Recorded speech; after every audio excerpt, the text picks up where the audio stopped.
Good day, everybody. We'll get started in a few minutes as we add more attendees to the webinar.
Give us another minute or so as we're adding people to the webinar.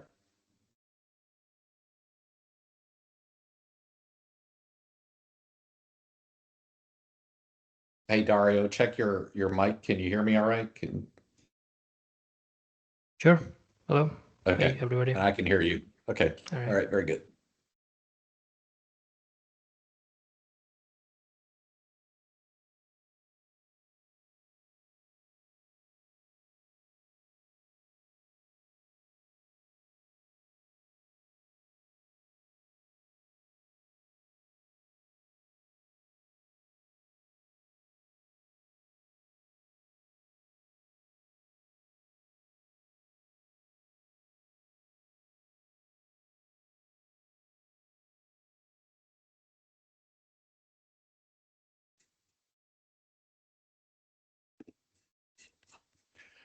Well, welcome to the Crossvale OpenShift PodOps webinar.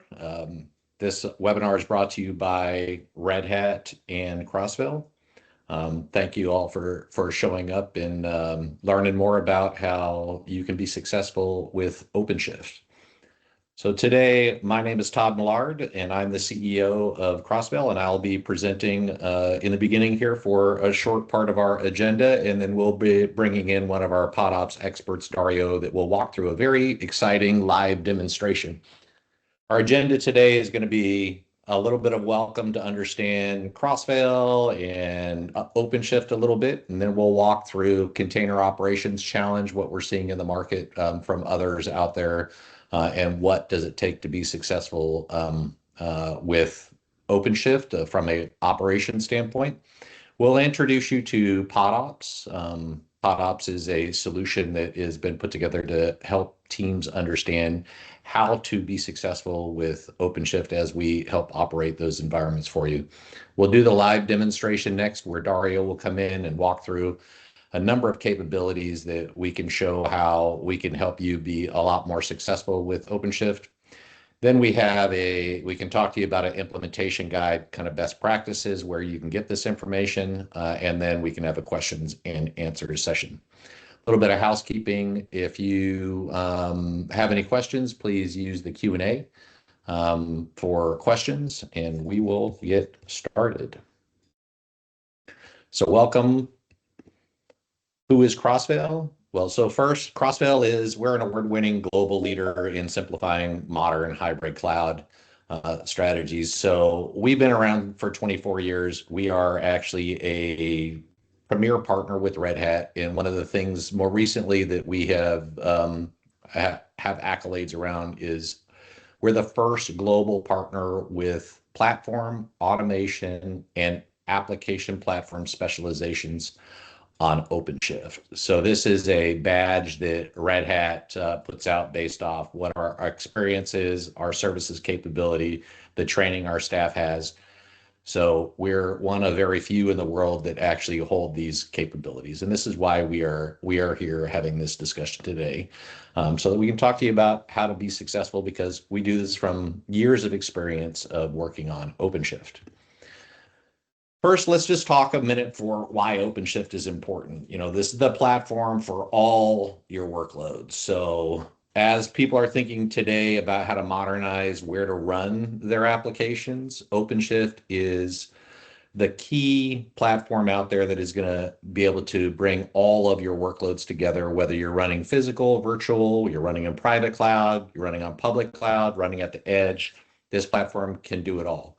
Everything from virtualization, you can do your containers. It actually has OpenShift is very good at being an application platform to help your developers be more productive.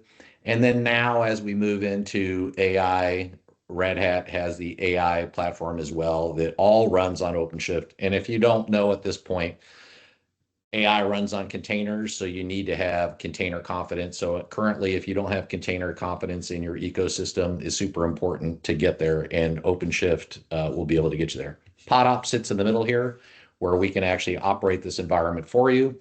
OpenShift runs your containers and modern VMs, and PodOps masters your OpenShift. So you can hire a team, train them, watch them learn the hard lessons, or you can employ our 9 years of experience on OpenShift with proven SOPs and compliance-ready operations on day one. Starting at less than $95 a day, we have a lot of different programs available for different needs for customers. And when I say legacy VMs, I want to understand, make sure you guys understand the difference between legacy and modern VMs. You think of legacy VMs, that ran on things like VMware, heavy monolithic hypervisor architecture, running full OSs, long provisioning times, manual lifecycle management, really tightly coupled into the infrastructure. And right now we're seeing a lot of unpredictable pricing there, as Broadcom is making some changes in that. Modern VMs run on OpenShift. These are lightweight container adjacent architecture, runs on Kubernetes. You have fast provisioning, usually seconds or minutes, very GitOps friendly, CI/CD friendly, really helps the developers deploy more often. And it's subscription-based, scalable consumption model. And Red Hat has done an exceptional job at getting you the right solution for what you're going to run. So on containers, we're seeing up to 4.5 times better cost models compared to VCF. On VMs, we're seeing up to 25 times better cost savings than running on VCF. So big advantages also from a budgetary perspective. The container operations challenge. So when we take a look at what people are trying to accomplish when it comes to container operations and what the struggles are, Kubernetes, kind of promised this simplified container orchestration, but when it goes to enterprise scale container operations, there's unexpected complexity that comes out. The number of Kubernetes clusters grow, the configuration drift, you have security policies, compliance requirements, all of these things that get tied into your container operations makes it more difficult to be able to be successful in this, as you have a team learning how to take on this new capability. And what it really comes down to is expertise can't be hired. It's not like you can take the sum of hiring a bunch of experts and putting them together and then having operational models just come together. You can't just hire and then all of a sudden it all works. You need to have pattern recognition where people that have seen this over and over, such as, you have an alert that fires at 2 a.m. in the morning and someone that's seen this 47 times before is right on it and they know how to solve this. Having an operational run book library that, helps you understand from the standard operating procedure from day one exactly what you need to be doing and not spending months or years to figure this out. And also team members that have ISO 27001 certified operations, where they totally understand how to protect the data and how to work within those parameters. We see right now people falling into the talent trap where they think the obvious answer is go out and just hire more people and this is going to solve the problem. Number one, this becomes very expensive, and also you're cohesively putting this team together and building the processes don't come along with just hiring more people. Onboarding takes months. Training takes months. Taking people that you currently have and retraining them, they don't have the long expertise like what we would have from a team that is able to come in that has years of experience of doing this. Knowledge walks out the door. What we're seeing is people go in, hire, they do a good job with that, and then all of a sudden they get recruited away because you've invested the time, energy, and money into them, and they get recruited away to another organization. So you're really just renting expertise and not building capabilities. And the reason why is organizations struggle with the talent acquisition and retention is because for a platform that has virtualization, containers, app modernization, AI all built into it, you need to have these skill sets. Like not only these skill sets here, but also, oh, hold on. Let me go back to my slide here. But also these skill sets here when it comes to the OS, networking, monitoring, virtualization. You need to have container engine tools, platform services, Kubernetes skill sets, authentication, security, application services, edge, data services, multi-cluster, all of these things, and then your developer services, your container registry. All of these things just make the complexity of understanding how to make sure your team has the skill sets you need to be successful. It makes it difficult for DIY as you're developing the skills. So your operational mastery that we see out there that is needed for OpenShift is you need a operational mastery from experience, where experienced people can come in and understand from day one how to help you be successful. This is very expensive to do with consulting. Automate routine operations, have proactive monitoring, incident response, document processes that are actually auditable processes to validate that your processes are actually getting done properly and they're giving you the outcomes you need. And then leveraging the operational experience of a team that has been battle tested and has done this for years. So that being said, I introduce PodOps as a great way to solve this problem. One of the few on the market that actually makes it so you don't need a subject matter expert, or if you're training subject matter experts, you have a safety net to be able to take care of that. The operational challenge solution is this eliminates the complexity because our team understands how to solve these problems and have done it for many customers over years. Unlocking your team's potential allows your team that is getting retrained to work on higher level activities, the things that are going to drive more business value rather than learning how to operate a platform. You're minimizing risk and maximizing uptime because from day one, you're bringing in a team that understands how to solve these problems, and you're not worried about critical workloads failing because our team is there to help you make sure that happens. And then leveraging proven expertise, years, almost a decade of experience just working on OpenShift to be able to provide you with the operational guidelines that give you that safety net from day one, not taking years to get there. How we do this is we do this through our operational onboarding. We have our cluster maintenance, and then we also have our workload excellence. This is all part of our PodOps solution. So we have a 170-point operational assessment that we come in. We lay out clear responsibilities. We have a business continuity plan, observability, and automation that we roll out. We're guaranteeing stability. This is 24/7, 365. We have KPIs to understand platform performance. All of this is all just standard built into our process. So we understand also the product roadmap. So we work with your team to understand new things that are coming up and how you can leverage them. When it comes to cluster maintenance, if we're taking over from another team, we have a handover period. We have very specific cluster health monitoring that we do and innovate on this consistently. And we're gonna walk through some of this as Dario comes in and shows some of what we're doing here. Also, resource management is an area where we see a lot of people over provisioning their clusters and using more infrastructure than what they really need. And we're able to come in and help provide advice back to your team so you can get the most out of your platform. So With us, you don't need a subject matter expert. You can start immediately and run very quickly and not have to have a subject matter expert or train subject matter experts over time so you can take on those responsibilities as your team gets up to speed. So you're not waiting months or years to get to the point that you can trust your critical workloads. Upgrade your own at your own speed is an important factor for many customers as they're trying to retrain their teams. Our workload excellence is really focused on the actual workloads that's running in the environment. This is a differentiator that we find that PodOps brings to the table that you don't see in a lot of other just kind of cluster maintenance solutions that are out there. We're actually working to understand how to make sure that your particular workloads are performing properly and working with the application teams in order to help them with deployments and understand what to do best so that they can actually get the best performance out of their workloads. So we work dynamic tuning, we have deployment oversight, we are also doing, we have tools and experience to help get to root cause of issues. So working with your team to be able to help solve these issues that are really what it comes down to. You're buying a platform to run your workloads and you want your workloads to perform and you need an expert team to be able to help you make sure that happens.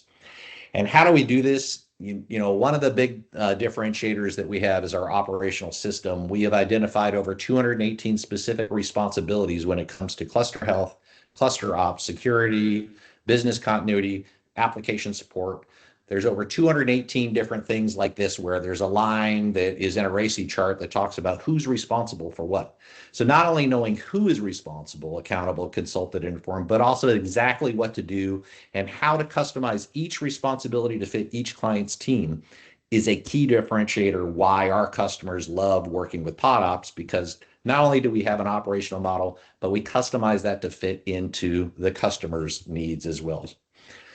So if you do the math on DIY, if you're going to do 24/7 DIY, it's going to cost you about $1 million annually just in personnel and training and recruiting, that type of stuff. If you only need business hours, we're looking at about $750K annually. PodOps starts at $60K. So we have, depending upon the size of your environment, it scales based off of size, but very inexpensive to get started. And then also scale at a cost that's going to be way better than you trying to do this from your own team.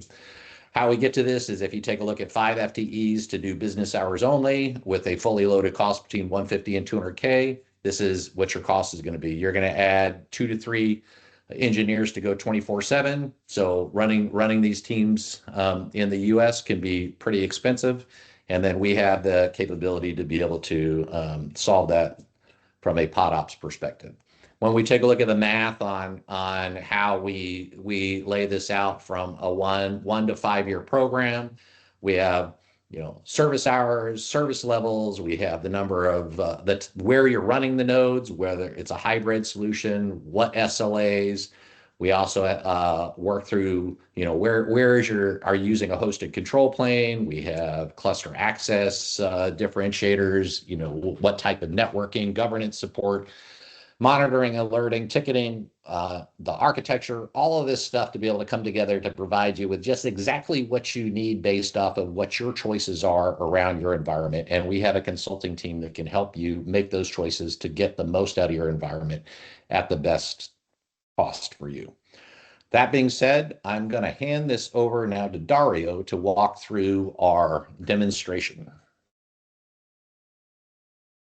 Hey, hello, everybody.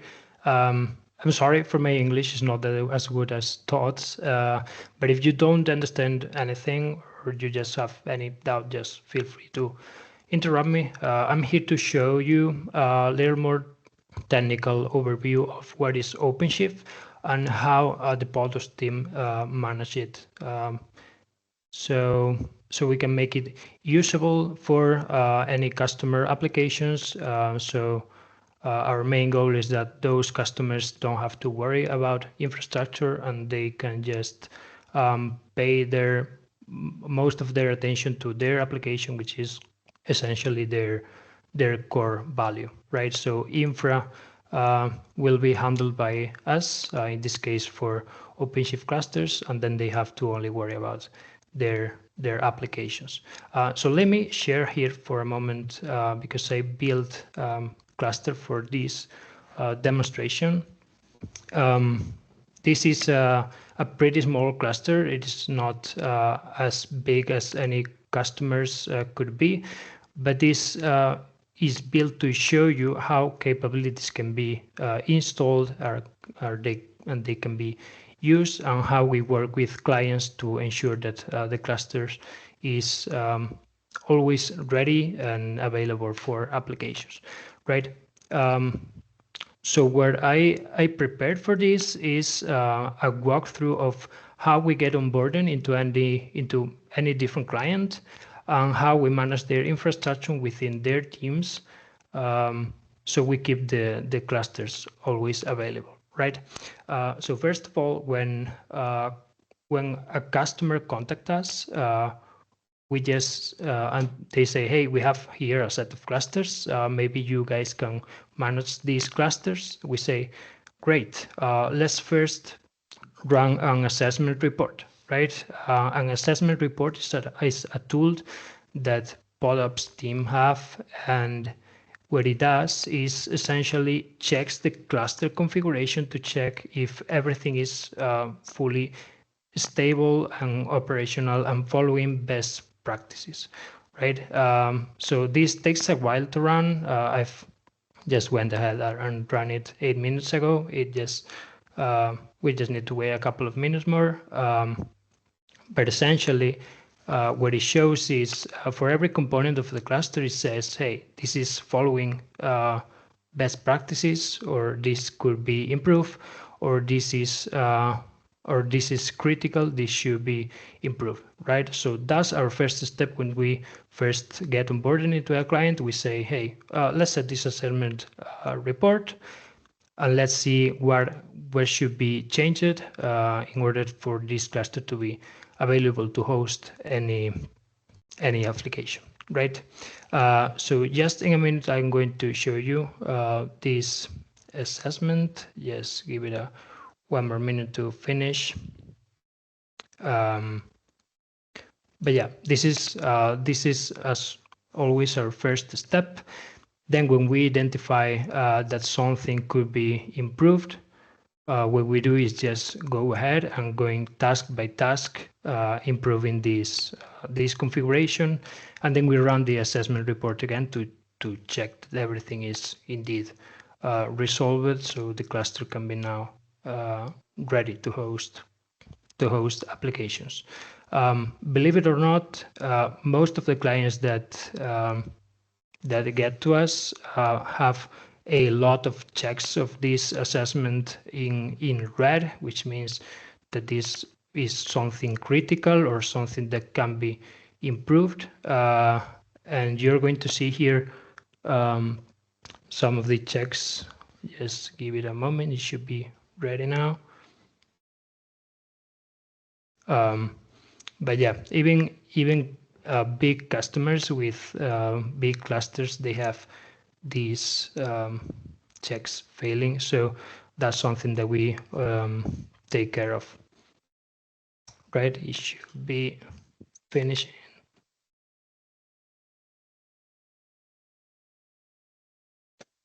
Right, it's doing its thing. I just wanted it to be ready in live, so you see that there is no trick for this or whatever, but it is taking a little longer than expected.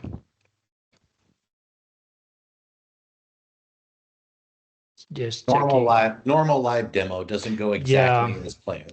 Yeah, that's because I didn't want it to run out of the live, and I mean, I'm kind of a newbie on this, I guess.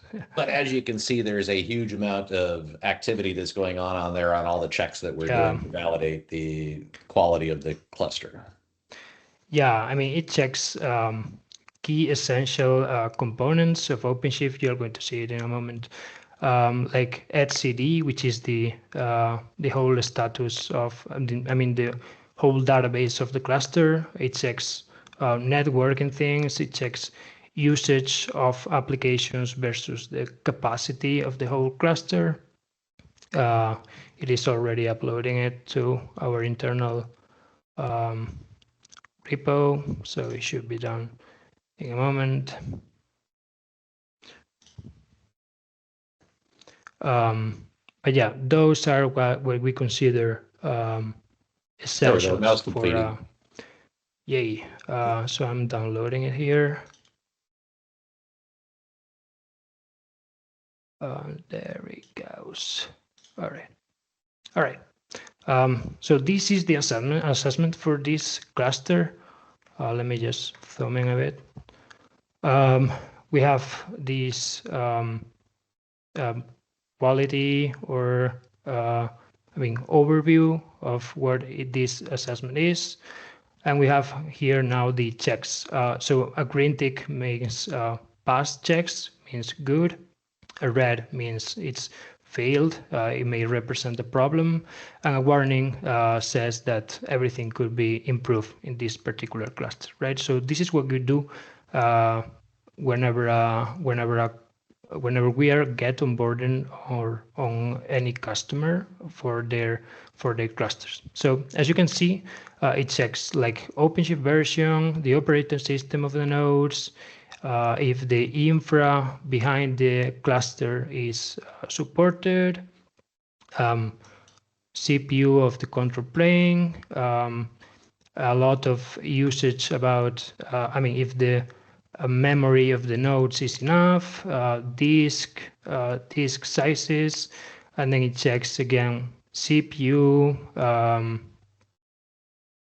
operative system of nodes. A bunch of checks about etcd, which is the database of the cluster, networking configuration. Again, has some checks for the etcd, which is again essential. I don't want to waste a lot of time into this. Just showing you that this is huge. Control plane image availability, if the logging storage is okay, and so if the CPU usage is okay in the cluster. In this case, as since it is a demo cluster, it says that it has 11% usage and it is below 20%.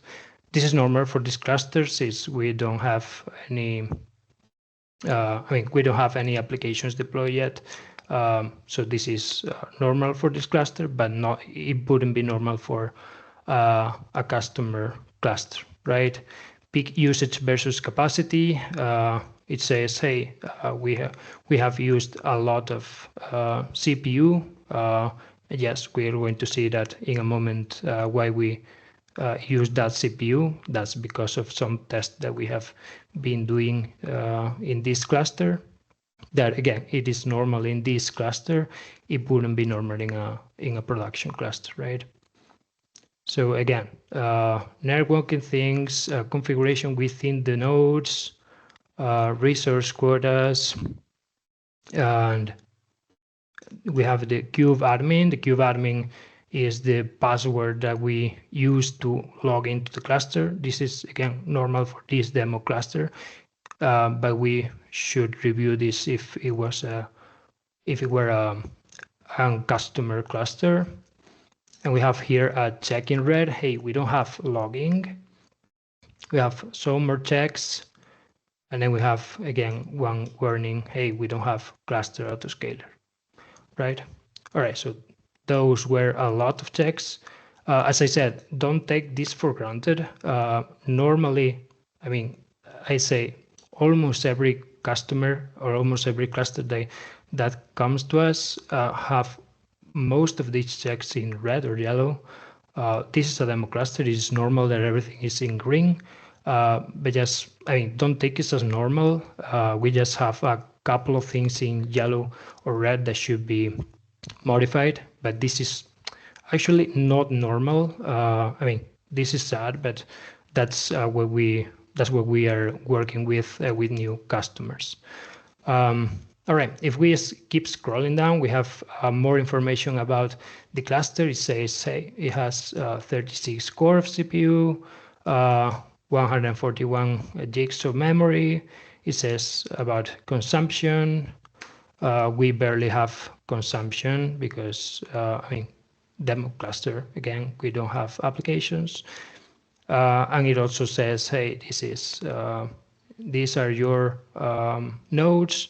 They are all ready. They don't have PAD pressure, memory pressure, or disk pressure. Right? These are the namespace that you're running your cluster, and your cluster operators should be in green. Everything. All right. These are also critical components for the cluster. They all should be in green. Again, don't take that for granted.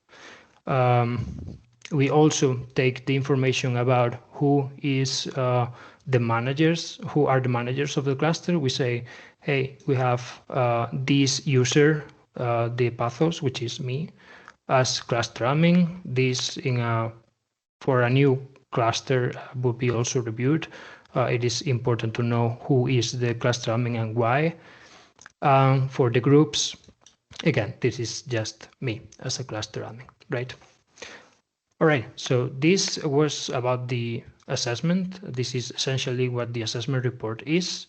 I would like to pay attention to a couple of things here that are not properly compliant with this assessment, which are the cluster autoscaler, which is set in yellow, and the API audit logging. We have the OpenShift logging namespace, but we don't have Loki stack installed, right?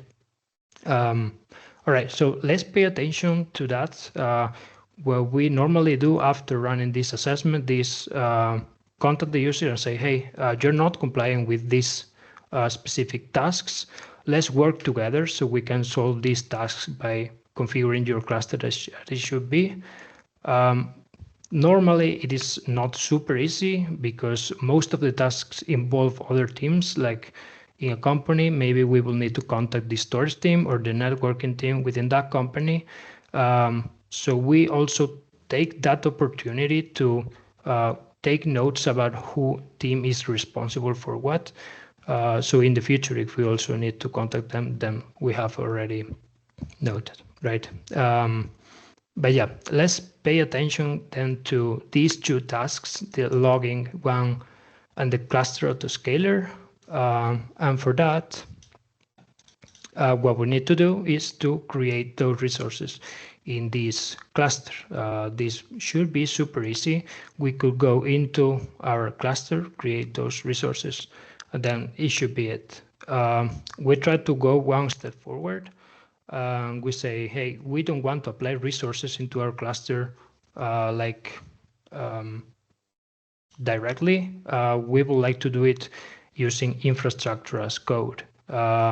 We call it infrastructure as code as everything that it is, every resource that it is related to the infra is also written in a repository, right? So we have, for example, the assessment report is stored in this repository, right? We have this assessment, right? So I would like to show you how we would do to solve these two tasks. So for the logging one, we will write here the Loki stack. Hey, this is the Loki stack, the resource that it is missing in the cluster and that it is preventing us to see logs in the cluster, which is an essential key observability component, right?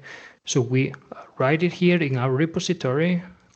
We will also do that for the cluster autoscaler that it was missing. The assessment report told us that it was missing, and the machine autoscalers, which are also a piece that makes the cluster autoscaler work. Right. So we write here our definitions of these resources: cluster autoscaler, machine autoscalers, and then the Loki stack. And from this repo, we try to apply this configuration into the cluster. And this is super interesting how we do that, how the standard is now to do that. I love this part. So, I mean, it consists of syncing this repository into the cluster. I don't know, guys, if you're used to do this, but it's super interesting with the OpenShift GitOps. So you go to the GitOps namespace. We will have here the OpenShift GitOps operator, which is just kind of a plugin that you can install in your cluster, and that will install underneath Argo CD, right? Argo CD is this interface which allows you to connect one repository to a cluster, right? And so it compares. What it basically does is just comparing the resources applied into the cluster with the resources that you have defined in your repo, right? So we just connect with Argo CD this repo. This is the MSP PodOps demo repository, right? And it says, hey, the cluster autoscaler is defined in your repo, but it is not created in your cluster. In fact, if we go here to our custom resource definition, cluster autoscaler, yay, no cluster autoscaler found. So that's why the assessment said, hey, you don't have your cluster autoscaler. So Argo CD is telling us, hey, this is out of sync. That's what it means to be in yellow. It is defined in your repo. It is not defined in your cluster. So what we're going to do is just sync it. Let's sync this resource. Nice, it is sync already in green. It should be created now in our cluster. In fact, it is just now. We are going to do the same for the machine autoscaler. We can sync it. We can sync these three machine autoscalers, and we are also syncing the log, right? The key component for the logging. All right, so we are syncing these resources. We already have those synced. If we go to compute machine autoscalers, they should be created just now. And this is super powerful. I mean, we do this with every client. We don't want to apply configuration just directly because, I mean, why is the, I mean, what are the advantages of using this configuration stored in a repo? I mean, you have, first of all, you have a backup of everything. If your cluster goes down, you have a backup of every single configuration that you have applied in your cluster. So this is super important. You can create a cluster and apply all at once, and that is super useful. Also, especially for production clusters, even though we also do this for non-prod cluster as well, any type of modification to any component of the cluster can follow GitOps methodologies, right? So this is a demo, so I'm just changing this here directly. But in a real environment, any changes that I would do here should go to a pull request, and someone else will need to approve that, right? In order to apply that new change into a production environment, for example. This is super important because it is super easy to just apply something, but things should not be like that. Everything should be using these GitOps methodologies and approvers to ensure stability of any configuration, right? So great. We have now our key components applied into our cluster. I'm going to run an assessment again. This is going to take a while, but in the meantime, we'll do other things, no worries. So start job. All right, let's see the result in a moment. But yeah, we have our cluster now ready. We can now deploy our first application. And again, this is something that we also do using infra as code. So I've prepared here my first application, which is my deployment is just a deployment within my first application namespace. It's a super easy deployment, but this is just to show you how we're using this OpenShift GitOps with Argo CD and this methodology of infra as code, which is super interesting, right? So we are deploying this application now. We just sync it.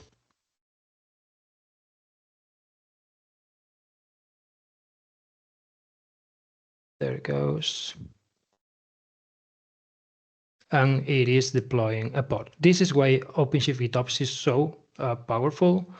Every resource that you deploy, I mean, it may deploy other things below them. So for example, this deployment deployed a pod, and OpenShift GitOps also recognized this pod and is showing here in your tree, application tree, right? So actually you can monitor your cluster from this view because you can go here and check the events for this pod. I mean, it is super powerful. I really love it. But yeah, we have now run the assessment. We have corrected some things that the assessment says that it didn't go well. We have now logging because we actually installed it. We have the cluster autoscaler, which that is useful in case that any application doesn't have resources enough to run in our cluster. Then the cluster autoscaler will be the one in charge of scale a new virtual machine so that new application could fit into this new machine, right? So this is also important to not deploying an application and just, hey, this application can't run. No worries, the cluster autoscaler will handle it, right? All right, and we already deployed our first application in my first application, right? Great. This is great, but we would like to have some observability keys. I mean, observability resources so we can monitor these. So we can monitor all the cluster, right? So for that, the PodOps team also built a Grafana instance, right? So this is our Grafana repository. We just sync it, and again, it is infra as code. We just sync this, and everything should be created. Right, this is as simple as that. We create a resource, it connects to a repo, and then it syncs with the cluster, so it gets deployed. Right, it should be deploying. All right. There we have some pods running. Again, this takes just a minute to deploy.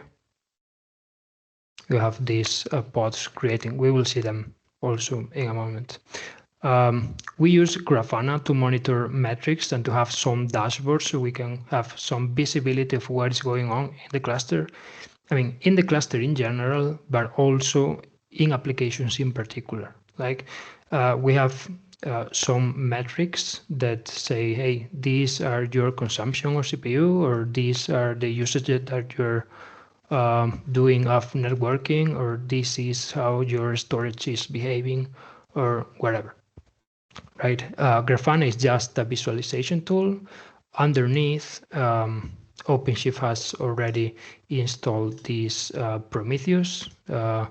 Prometheus is the one that is in charge of getting the metrics from the pods or from the nodes to get all the information together in a giant database that we can also query. So for example, CPU usage. You say, hey, this is the CPU usage. or I don't know, pod info. And we have all the information about the pods for the last 30 minutes. But this can be configured to store data for like, how the time that you want. Usually we do like 2 weeks, so we can go backwards 2 weeks and see, hey, this is what happened.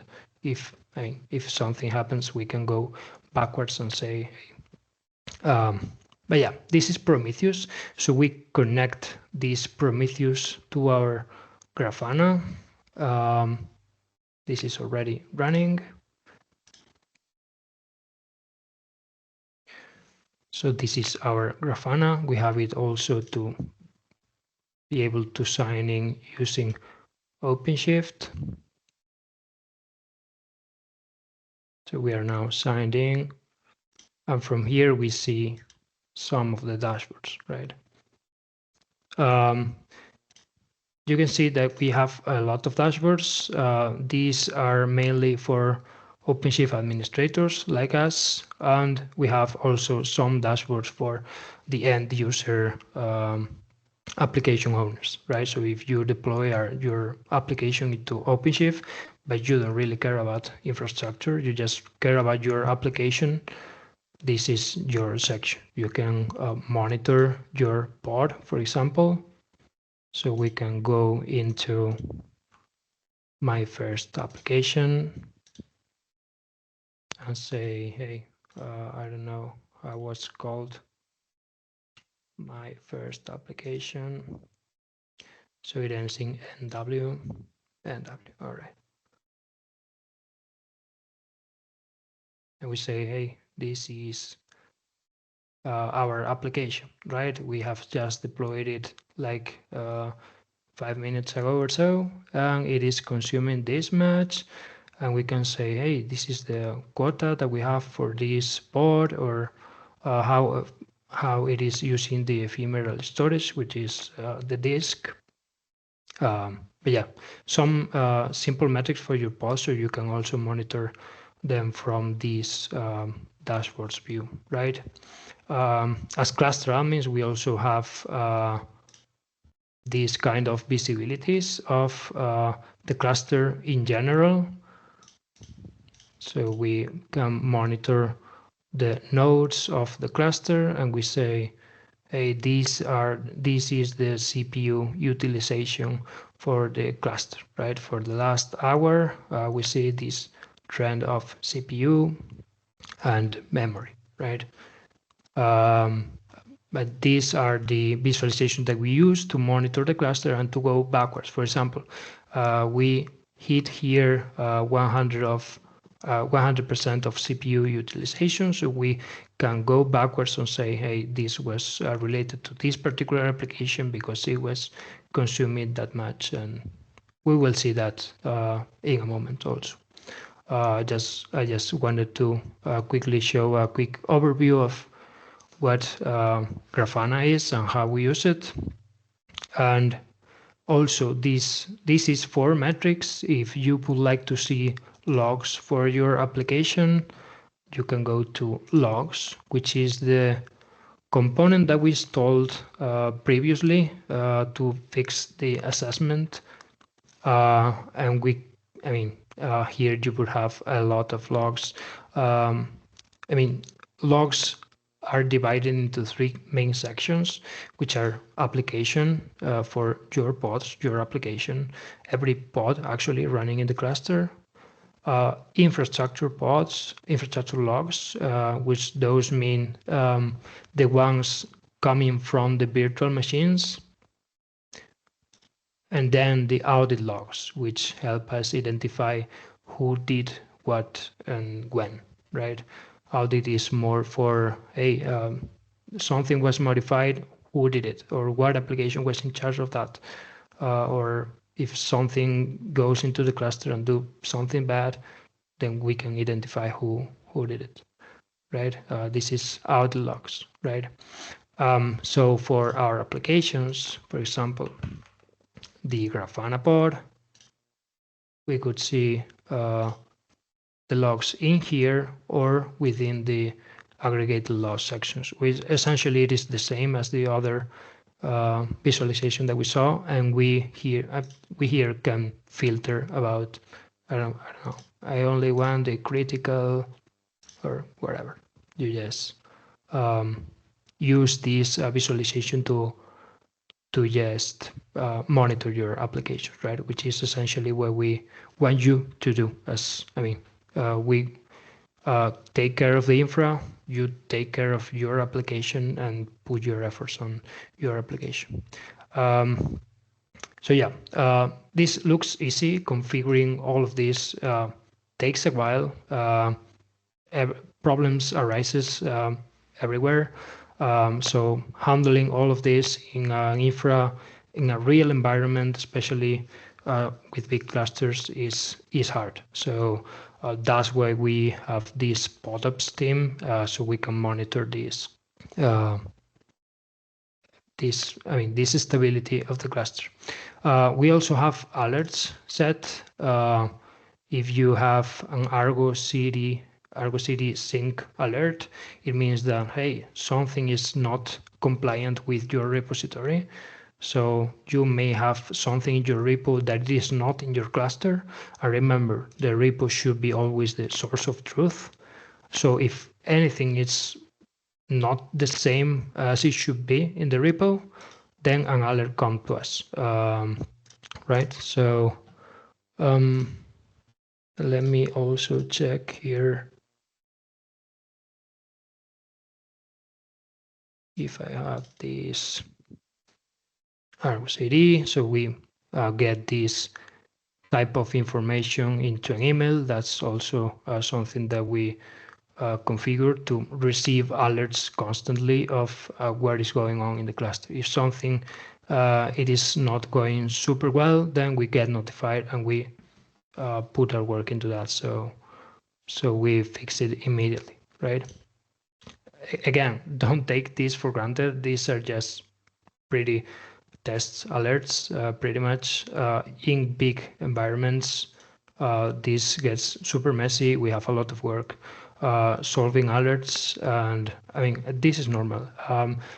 Most of the alerts come from applications not correctly configured. But again, the cluster is for the applications. So if the applications need any special configuration, then we are there for modifying the cluster so the applications get to run properly. And those warnings are being notified to us, right? So this is how we also handling observability, logging for the alerts, and logging for the bots, for the applications, audit and infra, and then alerting if something is not going as it should be. Then we immediately get notified and we create a ticket internally. Great. So we've seen the assessment report. Is it done yet? Dario, it sounds like what you're saying is the PodOps team isn't waiting for the customer to submit a ticket and react to it. We actively have our own proactive monitoring that's going on, and the team's constantly making sure that the cluster is healthy instead of waiting for someone to say, hey, I have a problem. Can you look at it? Yeah, that's for sure. Again, we focus on infra, so you don't have to worry about the infra. That's where our line of thinking is. You don't have to worry about infra. We monitor the infra. If anything goes bad, we will know it and we will solve it proactively. Again, we also have channels of communication. If you have any problem, you can also reach out to us and open us a ticket. We have our internal SLAs, so you can, so you will get notified back by us. But yeah, we totally go proactive on this monitoring and observability. Yeah, that's for sure. But yeah, let's see the assessment real quick. Didn't want to spend a lot of time. It should be ready now.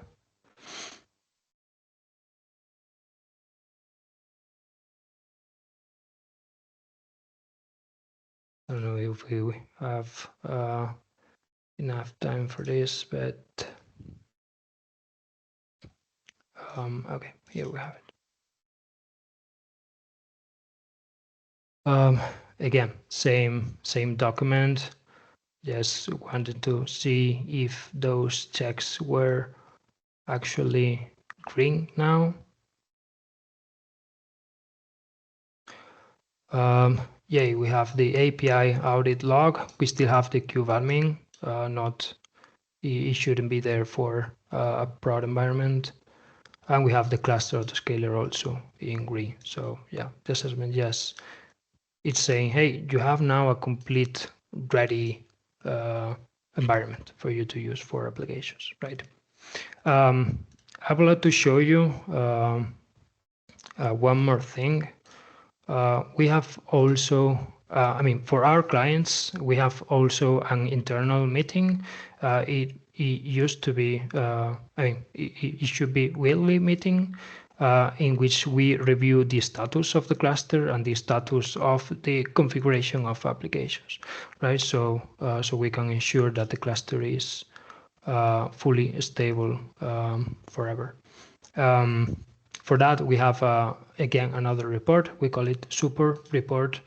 Again, infra as code, as always. We just sync in, and it should be deployed in a moment.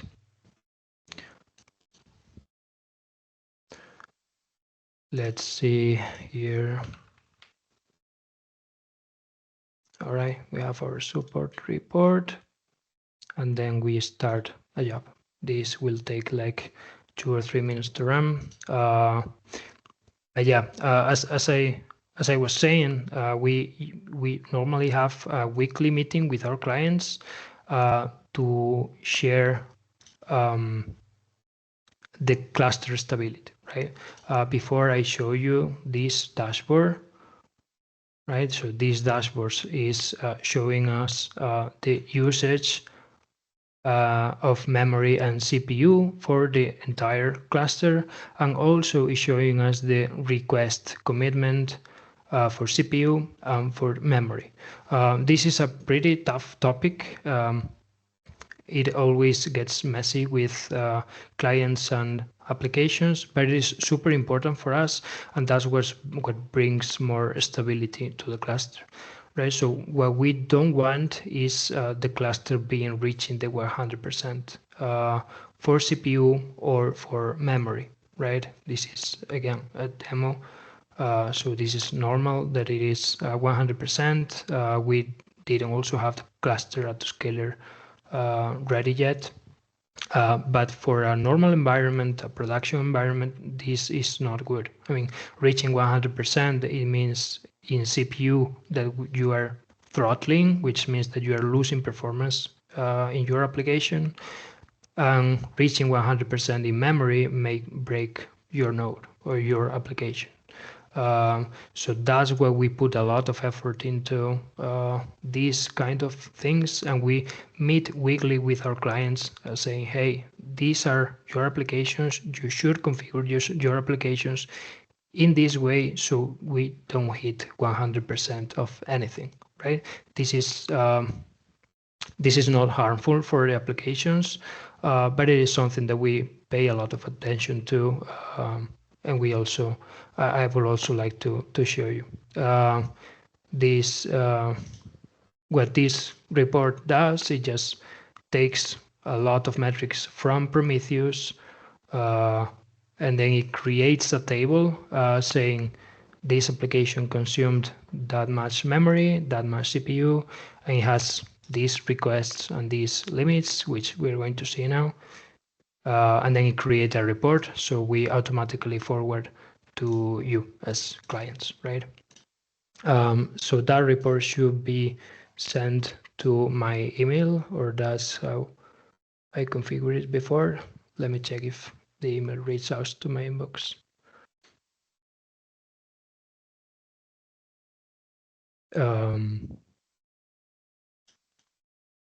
Live things again. Hey, there we go. All right. So yeah, so we have here our report. We have here the images that we have seen before about the cluster stability in general. We usually take a week of data. That's why we meet weekly. We like wait a week and then we in the meeting we see how the week was going and how key concepts of this week, right? What happened this week? I just raised the cluster back in time, and then I just shut it down. That's why we don't have metrics for the whole week, but we have metrics for these last days, right? So this is something that we would review in those meetings. So if something reaches 100%, then we will go backwards and we will investigate why it reaches 100%. And then we prepare that for the meeting. So we proactively say, hey, this peak was caused best by this application, and this is the configuration that you should apply so this never happens again, right? So we have this part of cluster stability in terms of CPU and memory, and we also have some recommendations for your application, right? So again, demo cluster, we only have one application. For real environments, we have a lot of lines here saying, hey, this application is consuming an average of 700 millicores, but you are only requesting 100. So you are only reserving 100 millicores for this application. It is not enough. You should increase it to 700. Right, and the same for the limits. It is peaking on 800 CPU because you have your limit at 800. You should increase it again to 1400. Right.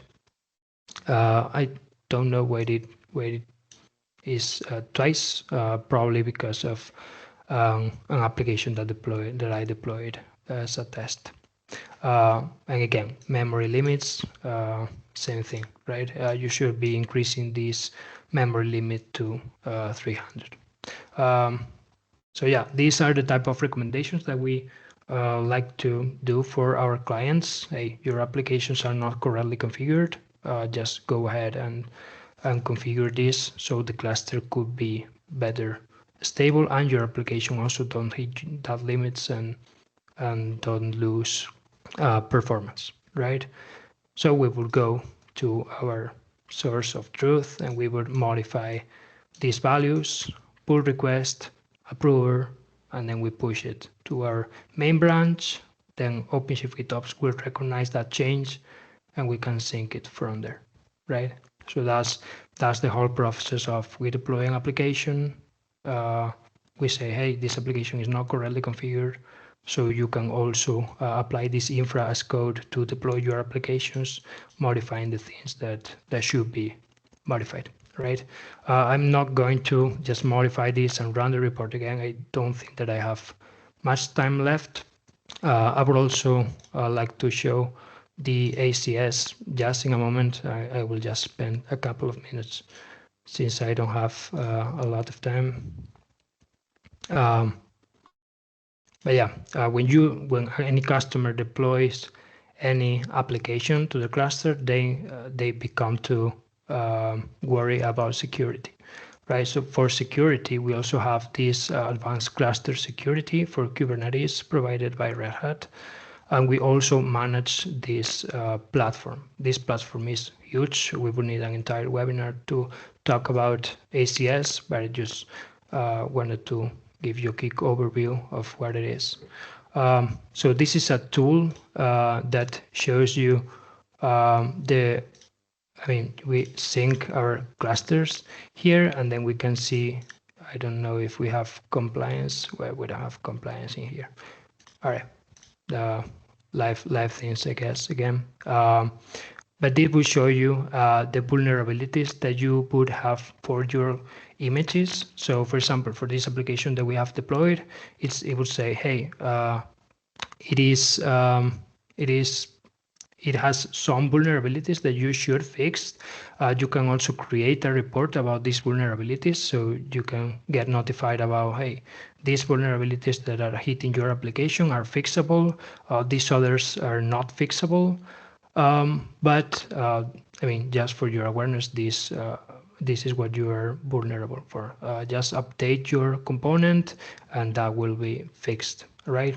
That's for vulnerability, which is super interesting, and for compliance, which is another thing. It's bad that I don't have it ready. But for compliance, you could follow one compliance. So for example, if you are following the OCP4 CAS, which is a standard compliance for OpenShift, then it will say, hey, your cluster meets this criteria, but doesn't meet this other criteria. So you should fix it applying this configuration, right?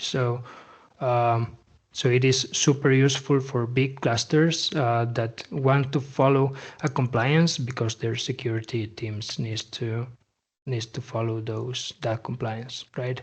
And just for it to be fully secure in terms of vulnerabilities and possible attacks, right? So this is for the ACS. I don't have a lot of time to show it. Again, if you feel that this is interesting for another webinar, I will prepare this a little better. I will show you everything. It is huge, the ACS. And yeah, configuring this is not trivial.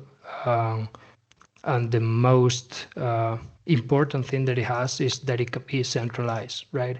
So we are now scanning the local cluster, but we could be scanning many other clusters that are underneath. So from within this view, centralized view, we could monitor like a bunch of clusters, and this is super powerful then in terms of reporting and compliance metrics, right?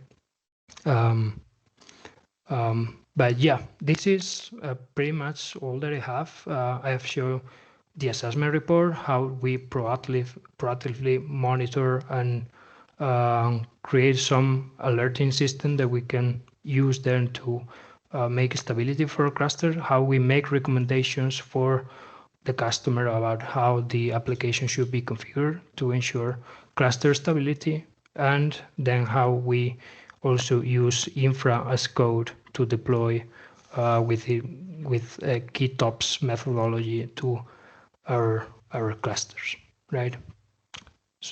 So I'm Thank you, giving Dario. back the mic to you, Todd, and Yeah, thank you so we much. talk That a was lot. awesome. Looks really good. I'm Thank sure you. we could go on and on for a lot longer with this. Probably. There's a lot more that we do, so trying to squeeze this down into a short period of time. I appreciate the what you put together there on that. And Thank so you. we're just going to wrap up here shortly. If you are, one of the last things that we had here on our agenda was if you're looking for help with day 2 operations. Let me get through the live demo here to get to our implementation guidance. Just reach out to Crossvale, crossvale.com, contact us, just ask for your day 2 implementation guide.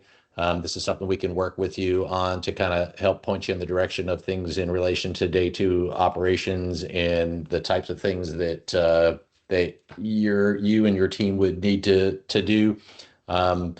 As you take a look at that, there may be some aspects of that where you say, hey, this is kind of interesting. Maybe we should bring PodOps in for a period of time to be able to help us understand how to actually operate our clusters and perform better. So we can work with you also on all the different models that we have around PodOps to be able to help your team in whatever role it needs there. So at this point, I do have a questions and answer offer. I don't see any questions out there in the chat at this point, and we are over by a few minutes on this. So if you do have any questions, please reach out through our contact us form. You can just go to the Crossvale website, go to contact us, and ask any questions that you have there. On our call also is Mike Cohurst and Troy Love, which cover over the U.S. For sales. And then also our director over the PodOps is Diego. Appreciate everybody attending, and we will get out a copy of this video. I do have an appendix in here with some supporting slides around some offers that we have in relation to proof of value for OpenShift, virtualization, as well as some slides around like some VMware vSphere versus OpenShift virtualization feature to feature comparisons. So thank you, everybody. You guys have a great day. Thank you.